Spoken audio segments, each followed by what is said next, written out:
بسم الله الرحمن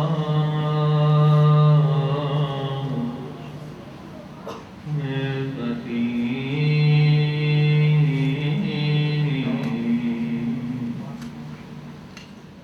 یا اللہ یا اللہ یا اللہ اللہم صلی علی محمد وآل محمد وعجل فرجهم اللهم صل على محمد وآل محمد وعجل فرجهم بسم الله الرحمن الرحيم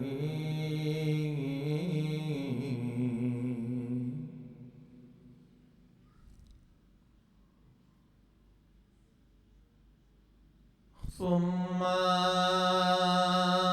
فيه سلسلة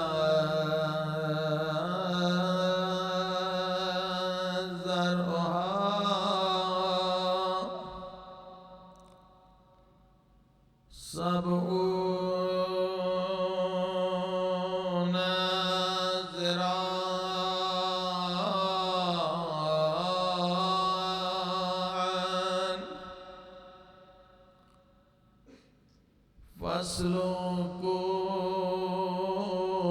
فاسلكوه خدا قرآن مجید میں فرماتا ہے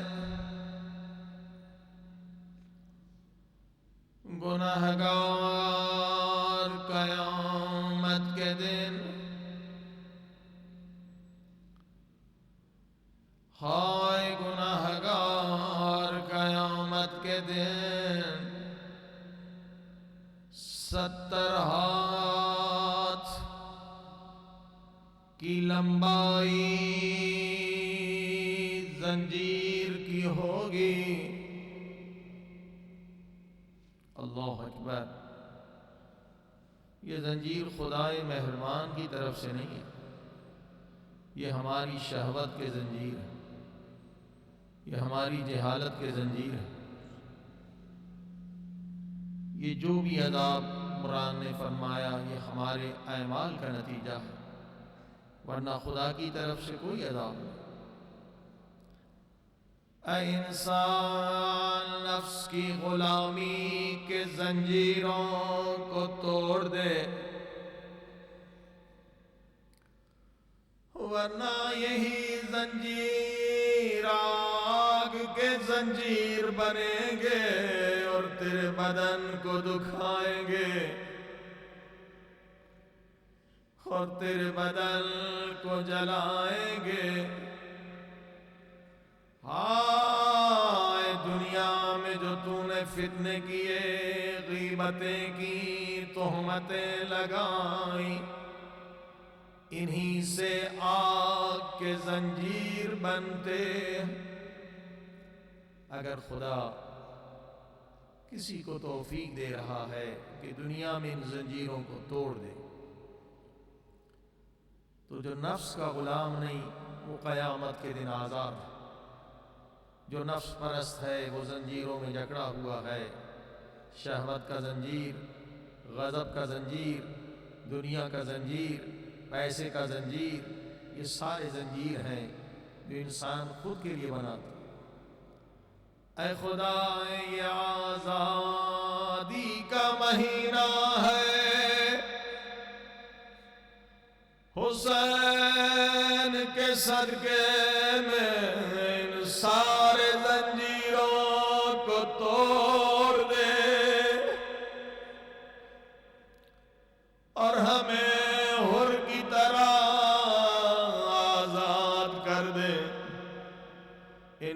كان لا يؤمن بالله العظيم. یہ زنجیروں میں اس لیے جکڑے جائیں گے کیونکہ یہ حقیقت میں خدا عظیم پر ایمان نہیں لائے تھے. فقط زبان سے لا الہ الا اللہ کہنا کافی نہیں ہے، بلکہ مومن وہ ہے جو خدا اور خدا کے رسول کی اطاعت کرے. یہ زنجیروں میں کیوں جکڑے جائیں گے؟ وَلَا يَحُضُّ عَلَىٰ طَعَامِ الْمِسْكِينِ. اللہ نے انہیں بڑی دولت دی تھی، اللہ نے انہیں بہت غذائیں دی تھی، مگر یہ غذاؤں کو کچرے کے ڈبوں میں پھینک دیتے تھے اور مسکین و فقیر کو کھانا نہیں کھلاتے تھے. وہاں ذرے ذرے کا حساب ہوگا.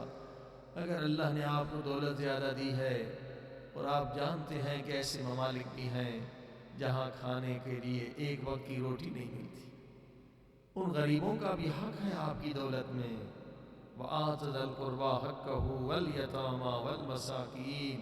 جو بھی دولت اللہ نے دی ہے اس میں خدا کا حق ہے، غریبوں کا حق ہے، مسکینوں کا حق ہے، رسول خدا کا حق ہے، دین کا حق ہے، امام زمانہ کا حق ہے. وَلَا يَحُضُّ عَلَىٰ طَعَامِ الْمِسْكِينِ. اے لوگوں، مسکینوں کو کھانا کھلایا کرو.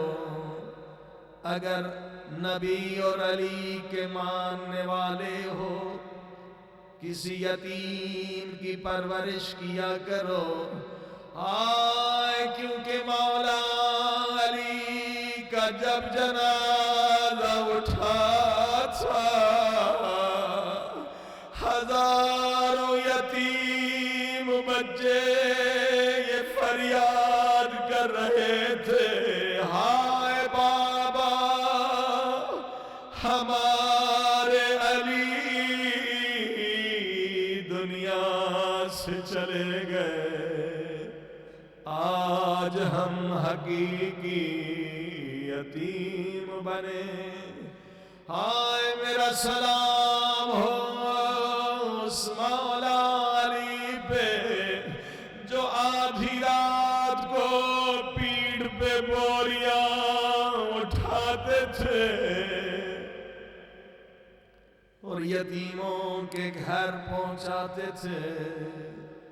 اس علی کے ماننے والے ہیں، یتیموں مسکینوں کی خبر لیں. فَلَيْسَ لَهُ الْيَوْمَ هَاهُنَا حَمِيمٌ.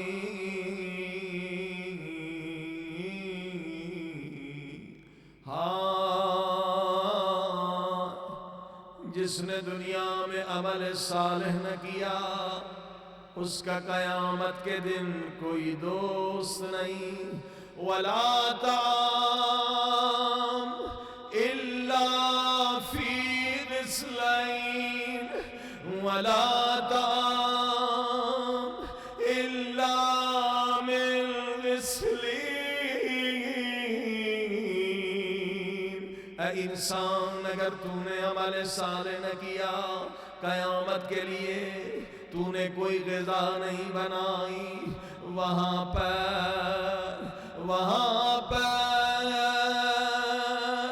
رائے نجس و ناپاک غذائیں کھانے والوں کو خون و پیپ کی غذا ملتی ہے. لوگوں، حلال و حرام کا خیال رکھا کرو. اس کا تعلق ایمان سے بھی ہے. اگر غذا پیٹ میں حرام کی چلی گئی پھر نصیحت کا اثر نہیں ہوتا. یہ جملہ کربلا سے مولا حسین کے دہن مبارک سے سنانا چاہتا ہوں، لوگوں غذا حلال کھایا کرو، ورنہ قیامت کے دن خون و پیپ کے سوا کوئی غذا نہیں ملے گی، دنیا میں تمہیں نصیحت کی توفیق نہیں ملے گی۔ ہائے مولا حسین کے ہاتھوں پہ علی اصغر ہے اور فریاد کر رہے ہیں، فوج یزید اگر تمہاری نظر میں حسین کا کوئی قصور ہے تو اس 6 مہینے کے بچے کا کیا قصور ہے؟ تمہارے گھوڑے بھی پانی پی رہے ہیں اور نبی کے نوازوں کے بچے پیاسے ہیں۔ عزاداروں، جب انہوں نے کچھ بھی جواب نہ دیا، سنیں گے مولا حسین نے کیا فرمایا۔ مولا حسین نے فرمایا تمہارے پیٹ حرام کی غذا سے بھر گئے ہیں۔ تبھی حسین کی نصیحت کا کوئی اثر تم پہ نہیں ہو رہا۔ لوگوں غذائے حرام بہت سی نجس سے ہدایت کے دروازے بند ہو جاتے ہیں، غذائے حرام سے بچا کرو۔ صلوات پہ محمد وآلہ۔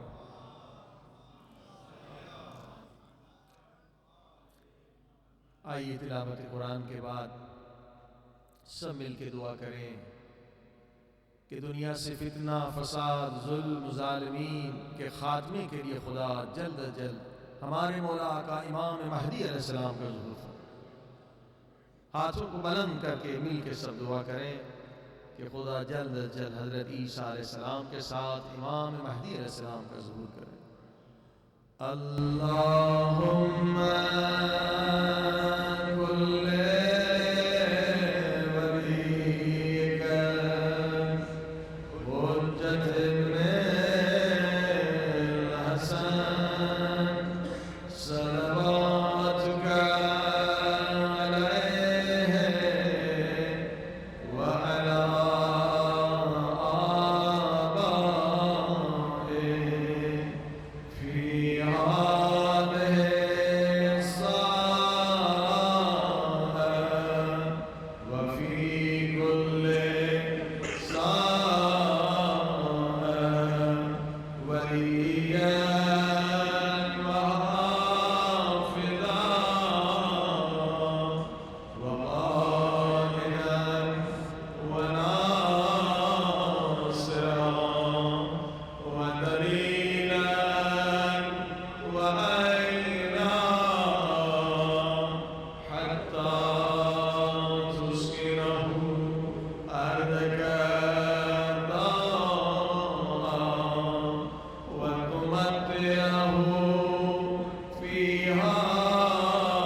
والصلاة والسلام على سيد المرسلين وخاتم النبيين أبي القاسم محمد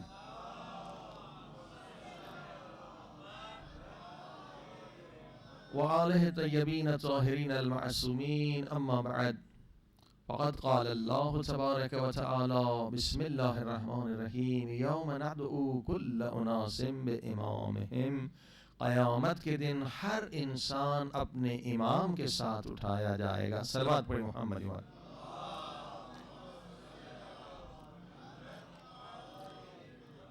عزیزان گرامی، ولایت اور امامت بہت اہم ترین چیز ہے۔ اگر ولایت و امامت پر عقیدہ نہیں ہے تو انسان کا ایمان کامل نہیں ہے۔ لہٰذا آپ سن رہے ہیں کہ اہل سنت کے علماء نے بھی لکھا، اہل تشیع کے علماء نے بھی حدیث کو لکھا کہ اگر کوئی مر جاتا ہے اور امام کا کچھ بھی علم اور امام کی کچھ بھی بیعت، امام کی کچھ بھی معرفت اس کے دل میں نہیں آتی تو یقیناً ابھی تک وہ اسلام پر مکمل کامل نہیں ہوا ہے، بلکہ اس کا اسلام ضعیف ہے۔ امامت اور ولایت پر ایمان لانا بہت ضروری ہے۔ اسی لیے اللہ سبحانہ و تعالی نے جب بھی ولایت امام کا ذکر کیا ہے تو تنہا ذکر نہیں کیا، بلکہ قرآن میں سورہ مائدہ میں فرمایا انما ولیکم اللہ، ایک میں اللہ تمہارا ولی ہوں، ورسولو میرا رسول بھی تمہارا ولی ہے، والذین آمنوا الذین یقیمون الصلاۃ ویؤتون الزکاۃ وہم راکعون، اور وہ صاحبان ایمان تمہارے ولی ہیں جو حالت رکوع میں زکوٰۃ دیتے نظر آئے۔ آپ جانتے ہیں کہ تمام علماء نے شیعہ ہوں یا سنی ہوں اس آیت کے بارے میں یہ لکھا کہ یہ آیت حضرت علی علیہ السلام کی شان میں ہے۔ انما ولیکم اللہ کی آیت حضرت مولا علی کی شان میں ہے۔ یہاں تمام مفسر جو ہیں متفق ہیں، تمام علماء متفق ہیں۔ جیسے تفسیر در منصور، ساری تفاسیر نے اسی طرح سے لکھا کہ آیت یہ کب نازل ہوئی؟ جب حضرت علی علیہ السلام نے سجدے میں فقیر کو انگوٹھی عطا کی، رکوع کی حالت میں فقیر کو انگوٹھی عطا کی۔ رسول خدا نماز پڑھا رہے تھے، مسلمان نماز پڑھ رہے تھے، ایک مرتبہ کیا ہوا، ایک فقیر نے آ کر کہا کہ کون ہے جو مجھے اللہ کے راہ میں انگوٹھی عطا کرے۔ حضرت علی علیہ السلام بھی رکوع میں تھے، سارے مسلمان رکوع میں تھے، حضرت علی علیہ السلام کے ہاتھ میں انگوٹھی تھی، حضرت علی علیہ السلام نے اشارہ کیا اور فقیر آیا، انگوٹھی لے کر چلا گیا، اور جیسے نماز ختم ہوئی یہ آیت نازل ہوئی انما ولیکم اللہ والرسول والذین آمنوا الذین یقیمون الصلاۃ ویؤتون الزکاۃ۔ اے میرے محبوب، ایک آپ ولی ہے، دوسرے میرے رسول، یعنی آپ ولی ہے، اللہ ولی ہے، اور اللہ اور رسول کے بعد وہ ولی ہے جو حالت رکوع میں زکوٰۃ دیتے نظر آئے۔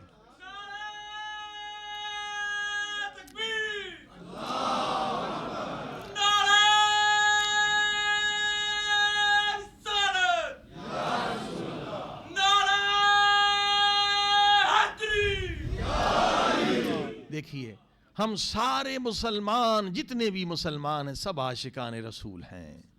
یہ شیاطین ہیں جو مسلمانوں میں تفرقہ چاہتے ہیں۔ دیکھیے یہ فضائل آپ دیکھ رہے ہیں کہ اہل سنت کی سارے علماء نے اپنی کتابوں میں لکھی ہیں۔ تفسیر کشاف میں لکھتے ہیں کہ آیت حضرت علی کی شان میں ہے، اسی طرح سے تفسیر ابن ابی حاتم لکھتے ہیں یہ حضرت علی علیہ السلام کی شان میں ہے۔ یہ سارے تفاسیر ہیں، تفسیر سمرقندی نے لکھا، تفسیر تبری نے لکھا، زاد المسیر نے لکھا، یہ تمام بڑی بڑی کتابیں، تفسیر کبیر فخر الدین رازی نے لکھا۔ یہ آیت کس کی شان میں ہے؟ یہ حضرت علی علیہ السلام کی شان میں ہے۔ یہاں سارے مسلمان متفق ہیں، سارے مسلمان عاشق رسول ہیں، سارے مسلمان عاشق اہل بیت ہیں، مگر جو شیاطین ہیں وہ نہیں چاہتے مسلمان ایک ہو جائیں۔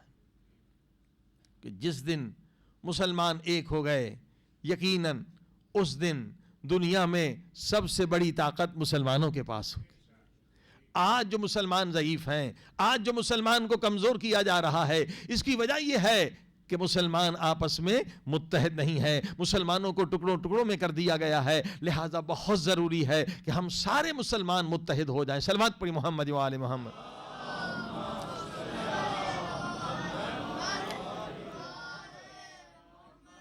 عزیزان گرامی، لہذا اس آیت کے بارے میں آپ نے سنا کہ آیت حضرت علی علیہ السلام کی شان میں نازل ہوئی تھی، مگر یہاں پر ایک اعتراض ہے، اس کو بھی بیان کر دیا جائے تو اچھا ہے۔ اعتراض یہ ہے کہ حضرت علی علیہ السلام کوئی عام نمازی تو نہ تھے، بلکہ ایسے نمازی ہیں کہ یہ اسلام کی تاریخ میں لکھا ہے، احادیث میں لکھا ہے کہ ایک جنگ میں حضرت علی علیہ السلام کو پاؤں میں تیر لگا، اور ایسے لگا کہ ہڈی کو پار کر کے چلا گئے۔ اصحاب کرام نے تیر نکالنا چاہا، رسول خدا نے منع کیا، کہا اب تیر مت نکالو کیونکہ تیر ہڈی سے باہر نکل گیا ہے، علی علیہ السلام کو تکلیف ہوگی۔ تو اصحاب نے کہا پھر کیا کیا جائے؟ کہا انتظار کرو نماز کے وقت کا۔ توجہ فرمائی، اب جب علی سجدے میں چلے جائیں اس وقت تیر نکال لینا نمازی کو پتا بھی نہیں چلے گا کہ تیر نکلا ہے یا نہیں نکلا. علی علیہ السلام ایسے نمازی ہیں. سبحان اللہ. اور ایسا ہی ہوا کہ جب حضرت علی علیہ السلام سجدے میں گئے, تیر کھینچ لیا گیا اور نمازی کو پتا نہ چلا کہ تیر نکلا ہے یا نہیں. تو اعتراض یہ ہے کہ علی علیہ السلام تو ایسے نمازی تھے کہ پاؤں سے تیر نکل جائے تو پتا نہ چلے. تو علی علیہ السلام جب اس طرح سے نماز میں توجہ کے ساتھ, حضور قلب کے ساتھ, کنسنٹریشن کے ساتھ نماز پڑھتے تھے تو انہوں نے فقیر کی آواز کیسے سن لی؟ توجہ فرمائی.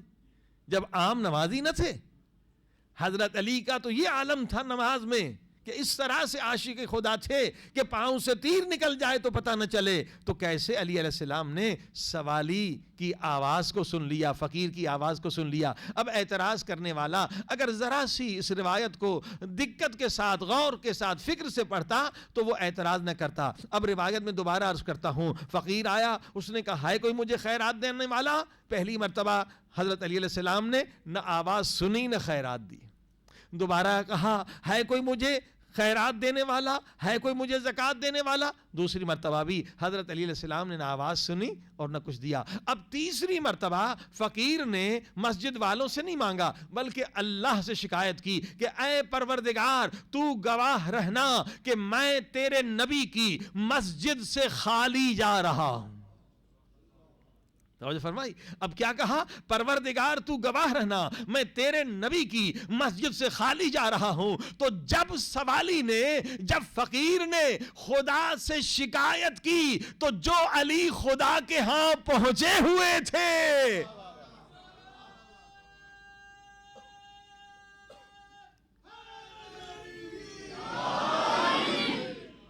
جو علی خدا کے حضور میں حاضر تھے, انہوں نے سن لیا اور خیرات دے دی. سبحان اللہ. حضرت علی علیہ السلام کی نماز پر ہم قربان. صلوات پڑھی محمد و آل محمد.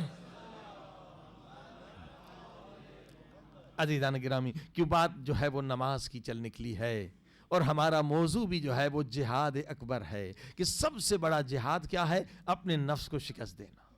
اگر انسان نفس سے شکست کھا جائے تو قرآن نے کہا, نبی نے کہا, علی نے کہا, اصحاب نے کہا کہ انسان کو پتہ نہیں چلے گا, لیکن اگر انسان نفس سے شکست کھا جائے تو انسان شمر سے بدتر ہو جاتا. یزید کیسے بنا؟ یہ نفس سے شکست کھانے والے تھے. خبردار کسی میدان میں نفس کے سامنے ہتھیار نہ پھینکیں. ہاں ٹھیک ہے, کبھی نفس نے آپ کو شکست دی, ہوتا ہے ایسے, لیکن دوبارہ آپ نفس کو شکست دیں. اور آخری فتح مومن کی ہونی چاہیے, آخری فتح آپ کی ہونی چاہیے. اور خدا سے مدد لیں, قرآن سے ہتھیار لیں, اور قرآن کا بہترین ہتھیار یہی ہے. اگر اس کو ہم سمجھ لیں, جو ابھی آپ نے سنا نا, حضرت علی علیہ السلام نماز اس طرح سے پڑھتے تھے, یقین جانیے اگر ہم نے بھی نماز کو اس طرح سے پڑھنا شروع کر دیا جیسے علی چاہتے ہیں, جیسے ہمارے پیارے نبی صلی اللہ علیہ وآلہ وسلم چاہتے ہیں,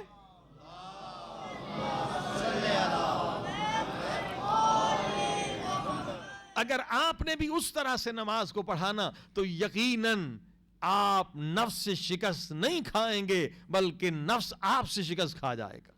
شیطان آپ کے انڈر میں آ جائیں گے, شیطان بھاگ جائیں گے, آپ شیطان کے انڈر میں نہیں آئیں گے. عزیزان گرامی, لہٰذا یہ نماز ہے جس کے فلسفے کو سمجھنا ہے. کس طرح سے ہمیں مچھر کاٹتا ہے تو نماز سے توجہ ہٹ جاتی ہے. مچھر بھی نہ کاٹے, جب ہم نماز میں آتے ہیں خود بخود ذہن ادھر سے ادھر چلا جاتا ہے. کہتے ایک مولوی صاحب تھے اور ان کے پیچھے ایک مومن تھا, نماز پڑھتا تھا. تو ایک دن مولوی صاحب کو کہیں جنازہ میں جانا تھا, کوئی انتقال ہو گیا. مولوی صاحب نے ذرا جلدی سے نماز پڑھا دی. تو اس مومن نے, بیپاری تھا, دکاندار تھا, اس نے آ کے شکایت کی, مولوی صاحب آج نماز میں مزہ نہیں آیا, آپ نے بہت جلدی نماز پڑھا دی, بڑے آرام سے نماز پڑھاتے تھے, آج کیا ہو گیا؟ کہا بھائی کسی کے یہاں جنازہ ہو گیا, وہاں جانا ہے, معذرت کے ساتھ کہ آج آپ کی نماز میں تھوڑا سا رخنا ہو گیا. کہا نہیں مولوی صاحب, رخنا تو نہیں ہوا, نماز تو صحیح ہوئی, لیکن میں نماز میں کیونکہ 3 دکانوں کا حساب کرتا تھا, آج ایک کا رہ گیا. صلوات پڑھے محمد و آل محمد. ہاں جی, ہماری نمازوں کا یہ حال ہے. تو ایسی نماز بھی انسان کو عذاب سے بچائے گی. یہ نہیں کہ یہ نماز بیکار ہے. جو خدا کہے گا نماز کیوں نہیں پڑھی تو اس کا جواب تو ہمارے پاس ہوگا نا کہ ہم نے نماز پڑھی ہے. ہم مخالف خدا نہیں. کہ خدا کہتا ہے اقیم الصلاۃ ولا تکونوا من المشرکین. نماز پڑھ ورنہ دنیا تجھے مسلمان کہے گی, قرآن تجھے مشرک کہے گا, خدا تجھے مشرک کہے گا. یعنی ہم شرک سے بچ جاتے ہیں. ہم اسلام میں تو داخل رہیں گے, مومن تو رہیں گے, ہم نمک حرام تو نہیں کہلائیں گے. صلوات پڑھیے محمد و آل محمد.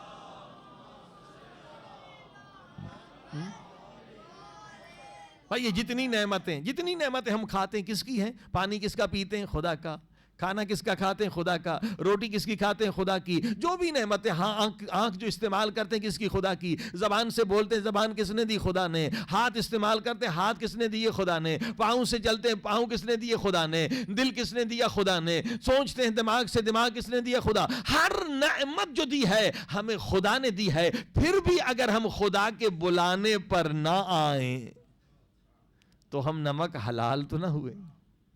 ہاں جی, تو کم سے کم ہم نمک حلال کہلائیں گے جیسی بھی نماز ہے. لیکن اگر ہم چاہتے ہیں کہ ہماری نماز ایسی طاقتور ہو جائے جس کے ذریعے سے ہم نفس کو شکست دے دیں, ہاں اس کے لیے ہمیں رسول خدا صلی اللہ علیہ وآلہ وسلم سے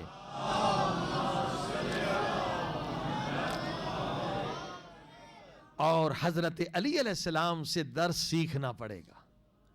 دونوں کو استاد بنائیں گے. کیوں؟ اس لیے کہ قرآن نے کہا ان الصلاۃ تنہا عن الفحشاء والمنکر. اے انسان تجھے پتہ نہیں کہ نماز تجھے ہر برائی سے روکتی ہے, ہر بے حیائی کے کام سے روکتی ہے. مگر ہم نے کہا کہ ہم تو 40 سال سے نماز پڑھ رہے ہیں, کبھی نماز نے ہمیں نہیں روکا کہ غیبت نہ کرو, غصہ نہیں کرو, تکبر نہ کرو, فتنے کی بات نہ کرو, حرام نہ کھاؤ. ہمیں تو کبھی نماز نے نہیں روکا. کیوں نہیں روکا؟ کیونکہ ہماری نماز سوئی ہوئی ہے, جاگ نہیں رہی ہے. صلوات پڑھی محمد و آل.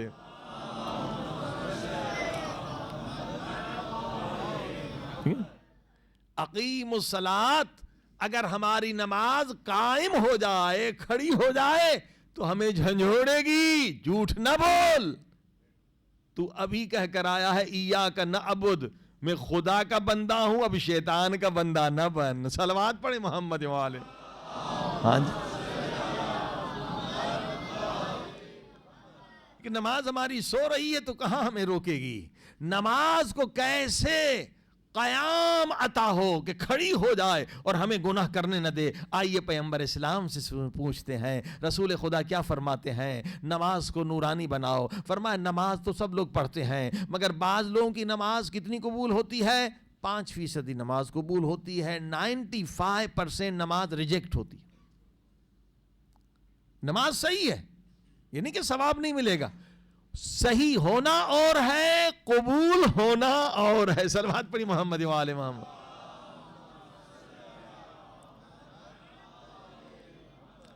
اگر نماز صحیح ہے تو کیا ہوگا؟ آپ کو کوئی عذاب نہیں ملے گا نماز نہ پڑھنے کا. آپ نمک حرام نہیں کہلائیں گے, آپ خدا کے مخالف نہیں کہلائیں گے. لیکن نماز قبول نہیں ہے. نماز اگر قبول ہو جائے تو قبر آپ کی بہشت کا باغ بن جاتی ہے. توجہ فرمائیں, نماز کو قبولیت کے درجے پر پہنچانا ہے. آئیے رسول خدا سے پوچھتے وہ کیسے ہوگا کہ نماز ہماری صحیح بھی ہو اور نماز ہماری قبول. رسول خدا کہتے ہیں بعض لوگوں کی 5% نماز قبول ہے, بعض کی 10%, بعض کی 20%, اور وہ خوش نصیب ہے جن کی نماز 100% قبول ہے. اور جہاں جسی کی نماز 100% قبول ہے وہ نماز اس کو آرام سے گناہ سے بھی بچائے گی, حرام سے بھی بچائے گی, بے غیرتی سے بھی, بے شرمی سے. صلوات پڑھیں محمد و آل.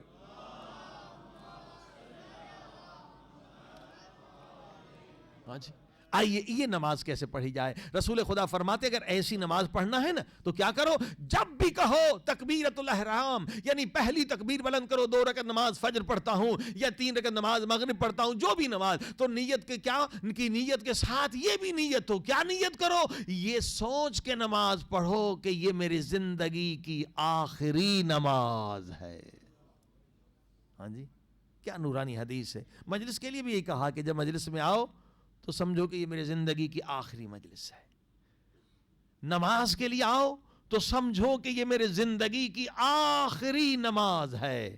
اللہ اکبر. اس کے بعد کہو اللہ اکبر. اور کیا سوچو؟ یہ سوچ کے نماز پڑھو کہ ملک الموت میرے پیچھے کھڑے ہیں. جیسے میں نے نماز ختم کی اس نے میرے روح کو قبض کرنا ہے, میں مر جاؤں گا. اور جو مصلی ہے, مصلی کو مصلی نہ سمجھو, جا نماز نہ سمجھو. جس مصلی پر کھڑے ہوتے ہو اللہ کے رسول فرماتے ایسے تصور کرو کہ تم پل سے